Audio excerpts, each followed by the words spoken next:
기적을 만든다 하는 제목으로 말씀을 전하려고 합니다. 여러분 아마 다 아실 텐데요. 최근에 기적 같은 일이 있었습니다. 다 아시는 대로 축구 이야기인데요. 올해 프랑스에서 파리에서 올림픽이 있잖아요. 2024년 4년마다 열리는데 2028년 올림픽 어딘지 아세요? LA 올림픽. 그죠? LA 올림픽이.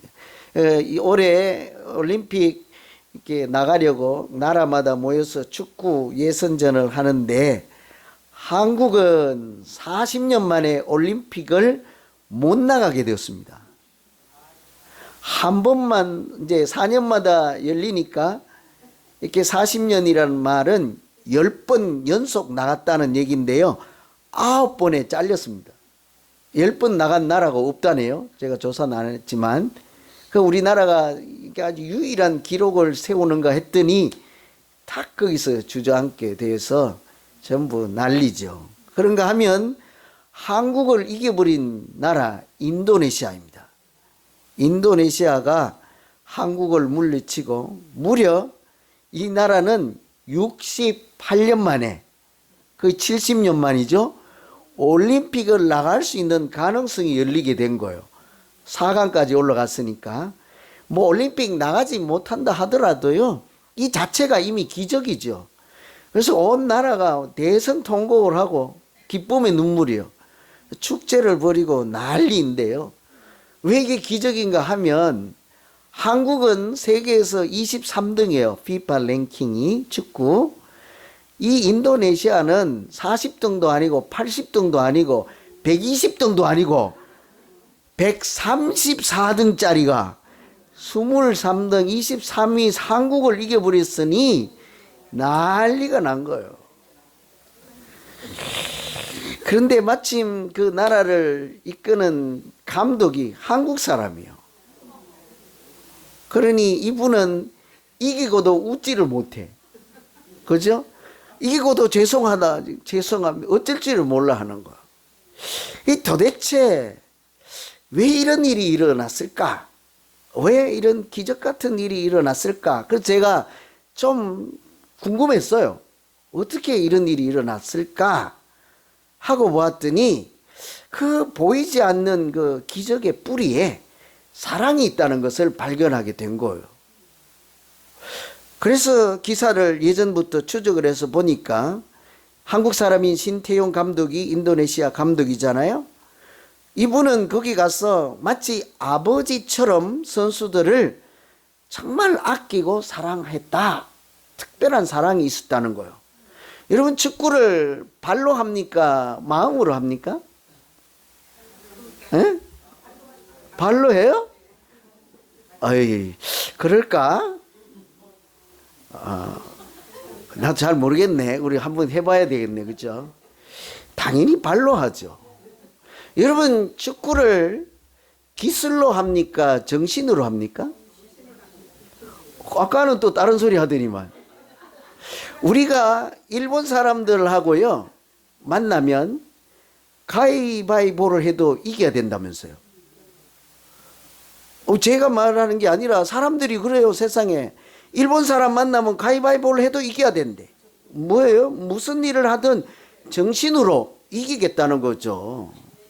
그죠? 그러니 당할 자가 없는 거죠. 일본이 아무리 뛰어나도 한국이 축구를 이겨버리잖아요. 요즘은 좀 아닐 경우가 있습니다만 이 사람들 인도네시아 간 이 감독이 선수들을 그렇게 지극정성으로 아끼고 사랑했다는 얘기가 정말 있는가 하고 찾아보았더니요 2021년도잖아. 한참 몇 년 전이잖아요. 그 축구 팬들에게 저 신 감독이라는 분이 어떤 분이 하고 물었더니요 이런 대답을 했더라고요.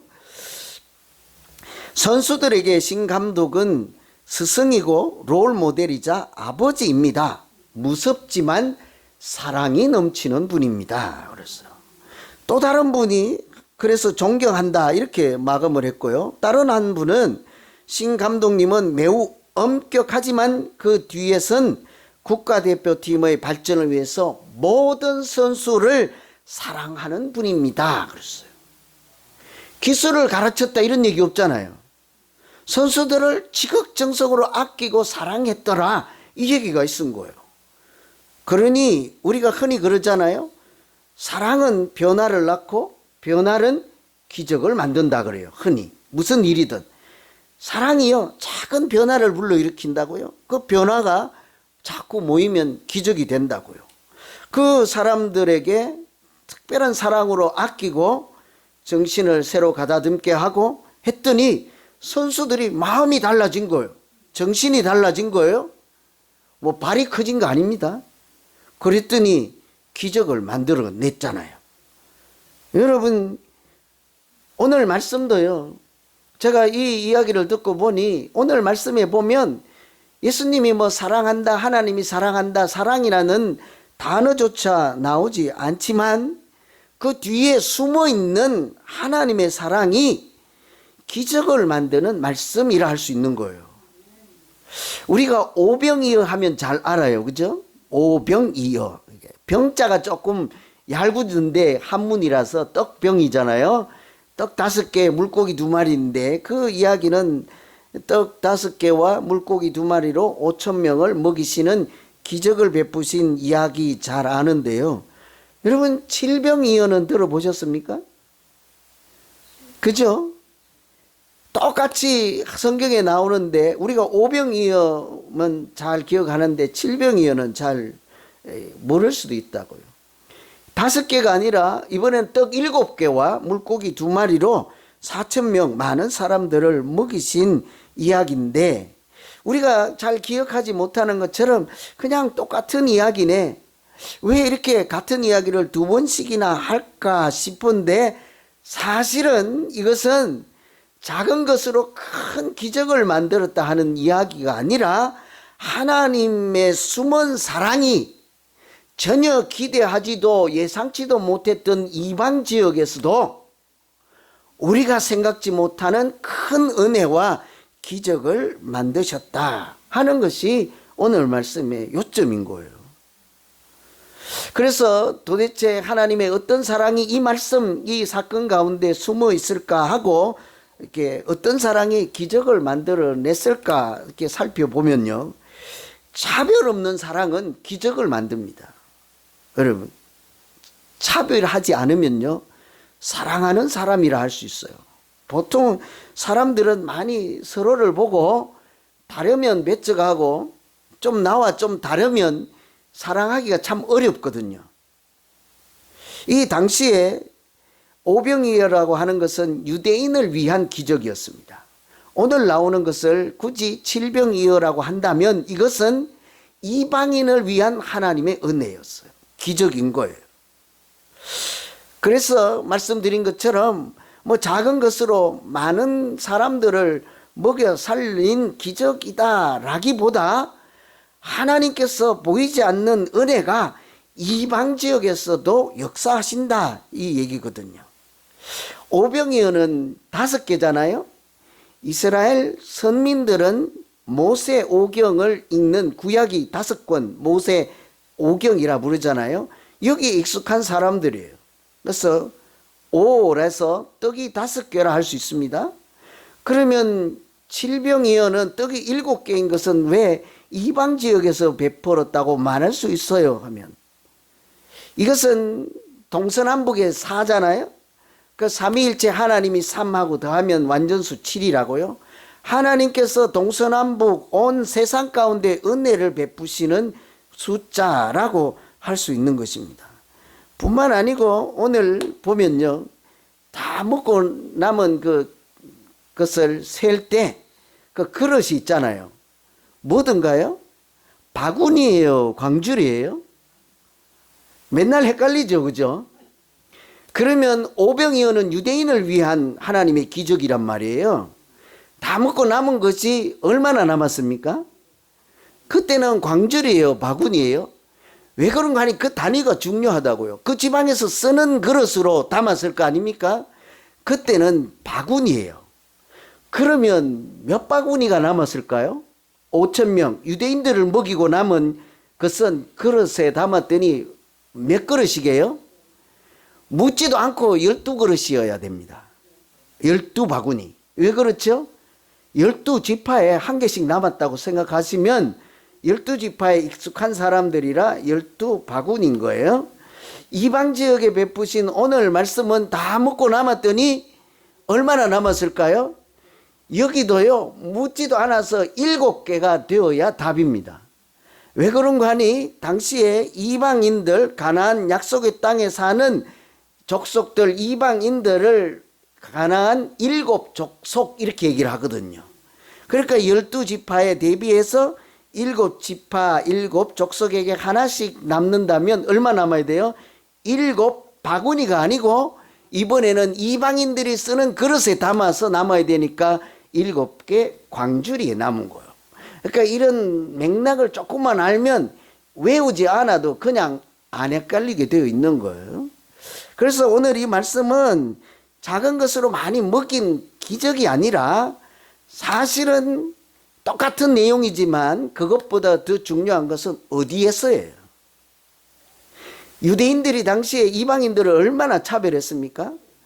자기들 안에서도 너는 여자라고 차별하고 너는 어린아이라고 차별하고 그렇게 사는 사람들, 너는 선민, 택한 족속이 아니라 아브라함의 후손이 아니라 하고 우리는 믿음 생활을 아무렇게나 해도 아브라함의 혈통이니 그냥 따놓은 당상이다 하고 천국에 간다, 이런 사람들에게 예수님이요, 잘 봐라, 나는 너희만 뿐만 아니라 이방인들에게도 똑같은 은혜를 베푸는 하나님이시니라, 이것을 보여주는 거죠. 그래서 그 당시에 차별 가지고 있던 사람들에게 하나님의 사랑이 어떤 것인가를 보여주는 사건인 거예요. 그래서 예수님은 틈만 나면, 시간만 나면 유대인들 잃어버린 양에게 먼저 가긴 하시는데 시간만 나면 이방 지역에 자꾸 간다고요. 사람들이 무시하는, 그러잖아요. 예수님이 나는 의인을 부르러 온 것이 아니라 죄인을 부르러 왔다 하잖아요. 당연히 의인 같은 사람들도 만나지만 죄인들을 배척하지 않고 동일하게 가신다고요. 그러니까 세리마트에도 가고 가늠한 여인에게도 가고 사마리아의 여성에게도 가잖아요. 아무도 가지 않는 이방 지역에, 이방 동네에 일부러 복음을 전하고 생명을 구원하기 위해서 찾아가셔서 그냥 지나만 가는 것이 아닙니다. 그냥 여기는 험한 동네니까 얼른 지나가야지 그러지 않아요. 일부러 그곳에 가서 자리를 잡으시고 말씀을 전하시고 생명의 복음을 전해서 때로는 병을 고치시고 유대인들에게 했던 동일한 은혜를 베풀어 주시죠. 그래서 오늘 말씀은 이것은 이방 나라 사람들에게 오병이어와 같은 동일한 은혜를 주신 하나님의 기적, 이 생각을 항상 하고 읽을 때 그 말씀의 뜻이 무엇인지를 우리가 알아차릴 수가 있는 거예요. 이방 사람들도 유대인들이 하도 자기들은 개나 돼지처럼 이렇게 얘기를 하니까 하나님의 은혜에 대한 기대와 자꾸 의기소침하는 거예요. 나도 은혜를 받을 수 있을까? 나도 구원을 받을 수 있을까? 상상조차 못하는 이 사람들에게 하나님이 가서는요, 큰 기적을 베푸시는 거예요. 그래서 이 앞에 보면 두로와 시돈 지방에 갔을 때 한 여인을 만났잖아요. 그래서 예수님이 한번 뭐라고 나오는지 이렇게 얘기를 해요. 자녀에게 주는 떡을 개들에게 줄 수 없다 하니까 그 부인이 뭐라고 합니까? 자기에게 하는 소리인지 알아들었잖아요. 그죠? 자기를 보고 개들에게 줄 수 없다 하는 얘기가 나보고 하는 소리구나 할 정도로 하나님의 은혜라 이런 것에 대해서 후순위라 또는 우리는 안 된다 하는 생각을 얼마든지 할 수 있는 당시 문화적 배경이 있었단 말이죠. 그럼에도 불구하고 예수님은 그런 사람들의 편견을 깨고 이방 지역에 가서 어떤 사랑을 베푸십니까? 전혀 차별하지 않습니다. 전혀 이방인이나 유대인이나 헬라인이나 할례 받은 자나 받지 않은 자나 아브라함의 혈통의 후손이거나 혈통의 후손이 아니거나 차별하지 않는 하나님의 사랑이 있어서 그 낯선 땅, 이방 땅, 흑암의 땅에도 큰 은혜가 임하게 된 줄로 믿습니다. 차별이 있는 곳에는 은혜가 있을 수가 없는 거예요. 반대로 차별이 없는 곳에는 하나님이 항상 역사하시고 기적이 일어나게 하시죠. 어떤 경우에도 어떤 이유가 있을지라도 차별하지 않으면요, 그것은 사랑이라 할 수 있는 거예요. 나와 다르다고 우리는 자꾸 어떻게 합니까? 자꾸 선을 긋죠. 벽도 쌓아 올립니다. 그러지 않고 자꾸 두 팔 벌려 안아주기 시작하면 그것은 하나님의 사랑을 닮아가는 우리 사랑이 되는 거예요. 제가 어제요, 말씀 준비하다가 밤에 자꾸 이 질문을 하고 싶더라고요. 그래서 안 지우고 남겨놨는데요. 여러분 정신 차리고 내가 이 질문에 아멘을 할까 말까를 이제 생각하고 들으세요.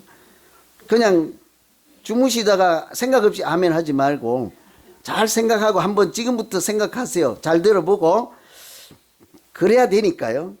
하나님은 예수 믿지 않는 사람들을 믿는 사람들과 동일하게 사랑하십니다.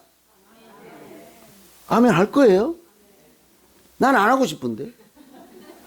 얼마나 불공평해. 우리는 주일날 골프도 안 치러 갔어요. 테니스 치러도 안 갔어요. 야외 어디도 안 갔어요. 그래서 우리 위로 차원에서 1년에 한 번 야외 예배라는 걸 하긴 하는데, 나는 평생 이렇게 돈 열심히 벌어서 11조도 하고 헌금도 하고 억지로 내신 분 있는지도 모르지만 야외 예배 간다고 500불도 내고 막 이러잖아요.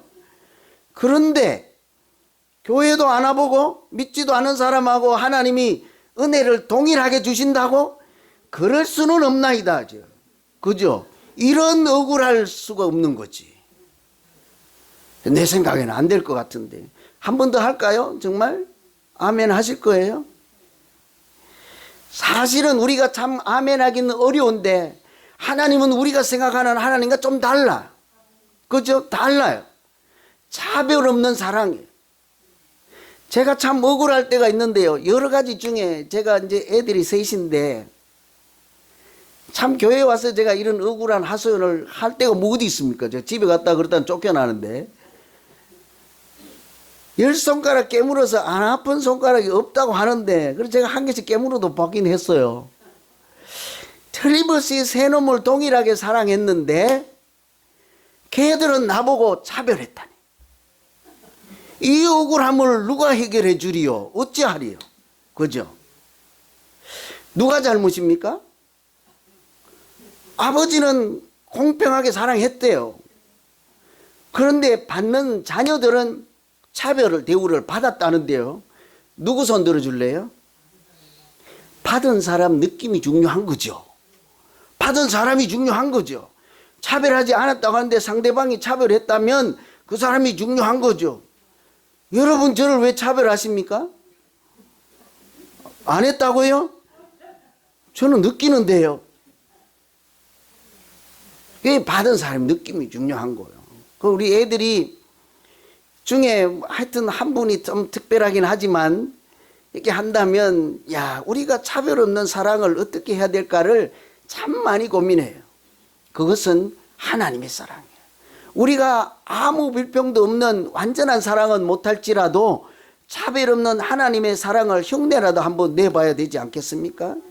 우리가 동의하고 아멘하기는 어려운데 실제로 하나님은 믿는 사람이나 믿지 않는 사람이나 동일하게 피조물로서 구원의 대상으로서 은혜를 받아야 되는 사람으로서 틀림없이 다 같이 사랑하십니다.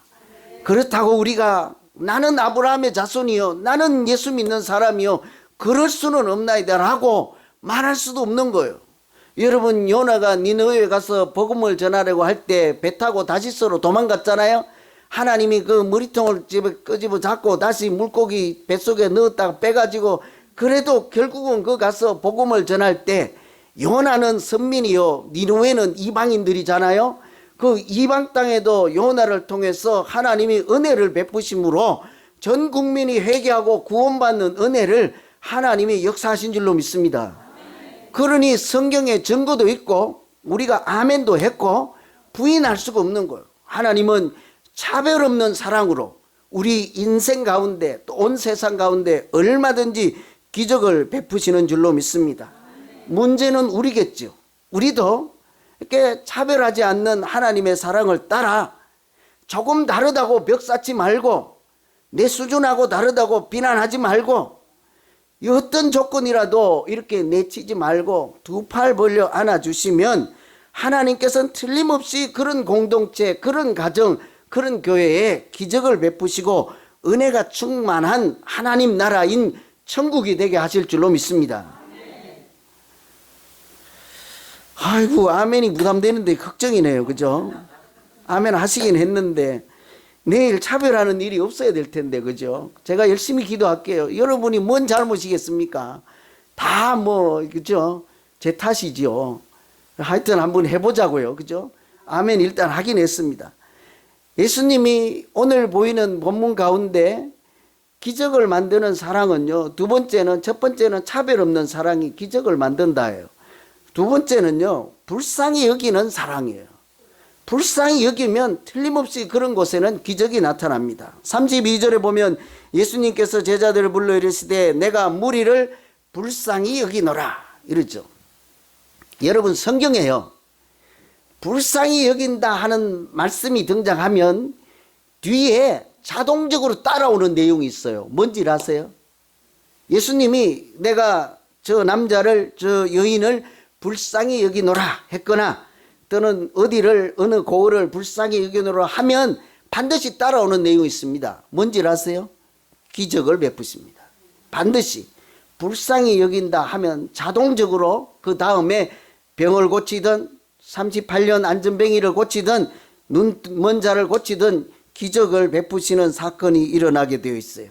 오늘 떡 7개로 4,000명을 먹이는 사건도요, 출발은 내가 저들을 불쌍히 여기노라, 긍휼히 여기는 마음에서 하나님은 기적을 시작하시는 거예요. 오병이어도 마찬가지였습니다. 유대인들에게도 그들에게 이렇게 떡 5개로 많은 사람을 먹이시고 허기를 채우고 하나님 나라를 보여주는 출발은요, 그들을 불쌍히 여기노라 였거든요. 이 불쌍히 여긴다 하는 말은 원어로 따져보면 애가 끊어지는 심정이래요. 창자가 끊어지는 고통을 함께 느낀다, 요 말이 원어대로 풀이하면 그렇게 된 거예요. 여기 스프랑크 니조마이라고 돼 있는데 이런 거는 몰라도 되고 그냥 뜻은 그렇다고요. 창자가 끊어지는 고통을 함께 느낀다 그래요. 제가 지금 제 정신이 아니잖아요. 콧물도 나고 목도 막히고 이래갖고 그러잖아요. 여러분 좀 그 애로사항을 지금 느끼고 있습니까? 좀 답답하시죠, 그죠? 양해하고 들으세요, 그죠? 제 양반 지금 얼마나 힘들까 좀 그렇게 한 번이라 좀 생각 좀 해주세요, 그죠? 그런 걸 긍휼히 여긴다는 거예요. 이 없는데 얘기해드려야 되나 말아야 되나? 시간 많이 가는데. 원래 한나라하고 총나라하고 싸움에 있었던 일로 제가 기억해요. 장군이 전쟁에 참가했는데 어떤 병사가 원숭이 새끼를 한 마리 잡아온 거예요. 엄마가 보고는 그 원숭이 잡아가는 게 어떻게 뺏을 힘이 안 되니까 계속 따라왔어요. 근데 배를 타고 이제 가는데 마지막에 새끼를 따라오다가 배에 딱 타서 그만 죽어버려. 못 뺏고. 사람한테 어떻게 새끼를 뺏을 수 있겠습니까? 그런데 죽어서 참 이상하다 해갖고 열어보니까 창자가 다 토막이 나 있는 거예요. 단장의 미아리 고개 있잖아요. 꽃단장의 미아리 고개가 아니에요. 그 자기 남편 가족들이 일제 군대에 끌려가는 이런 거 보고 그 남은 가족들이 애가 창자가 끄는 고통으로 우는 모습을 보고 지은 가사라는 얘기가 있습니다. 그 창자가 끊어지는 고통을 같이 느낀다. 예수님은 어디를 가든지 굶주린 자가 있으면 아이 왜 제 밥 안 먹나? 이렇게 얘기를 하지 않고 그 허기, 그 배고픔의 서러움을 같이 느꼈다고요. 다리가 아파서 일어서지 못하는 환자를 보면 그 고통을 함께 아셔서 그때마다 자연스럽게 기적을 베푸시는 거예요. 눈먼 자를 만나면 앞 못 보는 그 답답함이 얼마나 하겠습니까? 그것을 항상 함께 느껴서 긍휼히 여김과 동시에 자동으로 따라오는 것이 하나님의 은혜요, 기적이에요. 그래서 긍휼은요, 하나님이 사람을 대하시는 사랑의 태도, 이렇게 정의할 수 있어요. 긍휼이란 무엇인가? 하나님이 사람을 볼 때 대하는 태도예요. 근데 뭐가 있다고요? 사랑으로 보시는 자세라는 거죠. 그래서 오늘 말씀에도 보면 예수님께서 긍휼히 여기노라 하고 어떤 얘기했어요? 3일 같이 있었습니다. 사흘 동안 먹지 못하는 것을 보고 안타깝게 생각했습니다. 굶겨서는 내가 보낼 수 없구나. 가다가 기진맥진 하겠구나. 이런 그들의 굶주림에 대해서 같이 느끼니까 오병이어와 또 칠병이어와 같은 하나님만 하실 수 있는 일을 그곳에서 이렇게 베푸시고 사람들의 필요, 이렇게 부족함을 채워주셨습니다. 우리도요 마찬가지예요. 누군가요 불쌍히 보이면 사랑하는 사람이에요. 긍휼이 보이면. 그렇죠? 간혹 우리 가까이 있는 사람들은 불쌍하게 여기지 않을 때가 있거든요. 긍휼한 마음을 못 느낄 때가 있거든요. 그런데 뭐 유행가에도 있잖아요. 젖은 손이 애처로워 있잖아요. 이건 여기 없는 거예요. 젖은 손이 갑자기 생각난 거예요. 젖은 손이 애처로워 뭐예요? 살며시 잡아보니 뭐래요? 예? 손이 뭐 거친 손이 안타까워 그러잖아요. 맞을 거예요. 그죠? 대강. 손이 젖어서 이렇게 그래도 한번 잡았더니 잡아봐야 알잖아요. 뭐예요? 거친 인생을 살아온 그 사람의 그 통증, 고통, 고난을 느낄 때 긍휼이다 하는 거죠. 우리 같은 사람, 여러분 우리 같이 있을 때도 아버지의 뒷모습이 처량해 보일 때가 있지 않습니까? 축 처진 어깨를 보고 그냥 뭐 원망이 아니라 아버지 늙어 가시는구나 할 때가 있잖아요. 엄마가 계단에 올라가면서도 그냥 씩씩하게 못 올라가고 옆에 있는 것을 잡고도 얼른 못 올라가면 사춘기 때는 빨리 가 이렇게 하지만 이제 나도 늙어 보니 그때는 뭐래요? 엄마가 늙어 가시는구나 생각하잖아요. 저도 사실은 우리 집사람 별로 뭐 그냥 그런데 불쌍하게 보이는 적이 딱 한 번 있었어요. 한 번. 2, 3년 전인가 몇 년 전에 여기 머리에 그 꽈리 같은 게 혈관이 부풀어서 터지면 죽는다 하고 둘 다 겁을 먹고 여기서 뭐 오만 이제 다 병원 다니고 마지막으로 한국 가서 한 번 더 검사한다고 공항에 이제 가는데 다 그 표니까 나는 이제 못 들어가니까 가는데 뒷모습을 보는데 참 짠하더라고요. 그 나중에 보니까 이메일에 사랑해 이게 와 있더라고. 자기도 죽을지도 모른다는 생각을 하고 간 거예요. 그러고 보니까 저도 그 뒷모습을 보니까 혹시 여차하면 그럴 수도 있겠구나 하고 마지막일 수도 있잖아요. 무슨 일이 있을지 모르니까. 그러니까 그때 참 나 같은 못난 사람 따라 멀리 와서 참 뭐 영어도 안 되고 하는데 이 일 저 일 하면서 살다가 이렇게 몸이 아파서 가는 그 모습을 생각하니 참 나도 못난 생각이 들고 그 사람도 측은한 생각이 들더라고요. 우리가 동일한 사람이고 동일한 형편이라도 우리에게 하나님이 주시는 긍휼한 마음이 있으면요 어떤 사람이라도 불쌍하게 보이기 시작하고 그 순간 우리가 서로 사랑하게 하는 하나님의 기적이 나타나는 순간인 줄로 믿습니다. 2차 세계대전 때 일이라고는 하는데 제가 뭐 추적은 못 해보고요. 어떤 영국 군인들이 포위가 됐네요. 나갈 수가 없어요. 날은 덥고 목은 타고 그런데 보니까 물이 생명이잖아요. 그럴 때는 뭐 떠러 갈 수 없으니까 가지고 있는 물병은 소대장이 딱 한 병 갖고 있는 거예요. 그러니까 너무 날은 덥고 하니까 목이 타니까 이 소대장이 마시려고 딱 하다 보니까 어때요? 주변에 병사들이 쫙 쳐다보고 있는 거죠. 도저히 자기가 벌컥벌컥 마실 수가 없고 그냥 참고 병사에게 내주네요. 마시라고. 그래서 돌아가면서 마실 거 아니에요? 그 다 이제 한 바퀴 돌고 자기한테 딱 왔는데 이게 물이 어떨까요? 있을까요? 없을까요? 없어야 정상이죠. 그렇게 더운데 포로인데 생명이 위독한데 그런데 물이 그대로 다 남아 있는 거예요. 이 첫 번째 받은 병사가 옆에 있는 병사를 보니까 목이 말라서 죽으려고 하는 거예요. 자기도 그렇잖아요. 그 병사의 갈급함이 자기도 동일하게 느끼는 거예요. 그러니까 자기도 마실 수 없고 그냥 마시는 흉내만 하고 옆 친구에게 줬네요.